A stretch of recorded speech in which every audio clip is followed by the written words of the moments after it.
Paano kung sabihin ko sa yung may isang isla sa Indonesia na Tagalog ang kanilang salita? Nako, believe it or not, straight Tagalog sila magsalita. Kanina.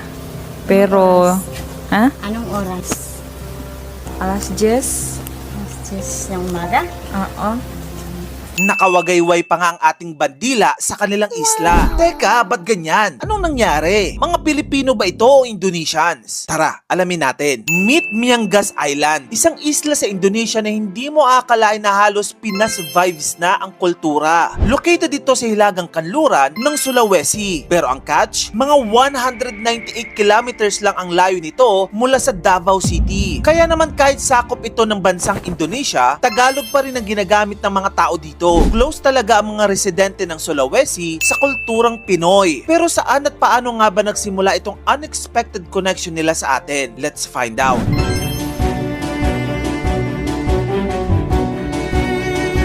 Ang Miangas, aka Isla de las Palmas, noong Spanish era ay sobrang rich sa history. Noong 16th century, unang napansin ang island ng mga European explorers. In fact, noong 1526, isang Spanish explorer na si Garcia Joffre de Loaza ang unang nakarating dito. From that point on, naging mainit na territory issue na tong islang ito para sa mga foreign powers, lalo na between the Philippines and the Netherlands. Noong 1906, bumisita si General Leonard Wood sa isla at nakita niya na Dutch flag ang nakataas. Kaya naging signal ito na may nagaganap na territorial dispute.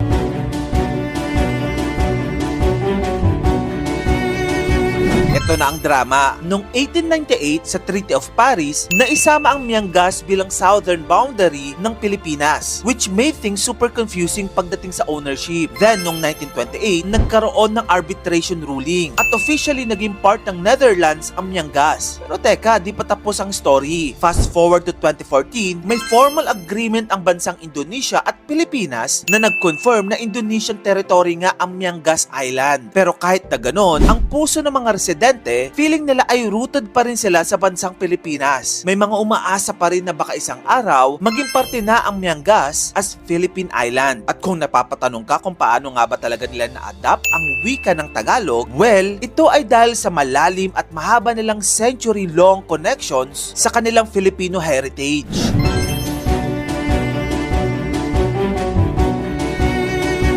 Siyempre, as an island near the borders of Mindanao, technically pwedeng-pwede silang dumaong sa Pilipinas and vice versa that could build a connection, kaya naman mix ang lahi dito. Meron nagsasalita ng Talaud, an Indonesian language, and meron ding Tagalog, which is our language. Plus eto pa, may mga Bisaya pa sa kanila. Oh, diba? Ang galing.